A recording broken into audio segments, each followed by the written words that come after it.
Magandang hapon po, guro at kamag-aral. Kami po ang unang pangkat at atin ang pakita po namin ang skit sa ito papakita po namin kung paano nilikha ng Diyos ang mga tao.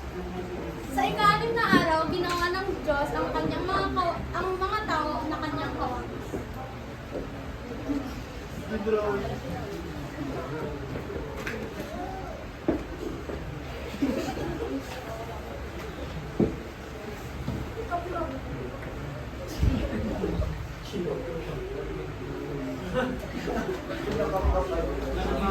At doon na po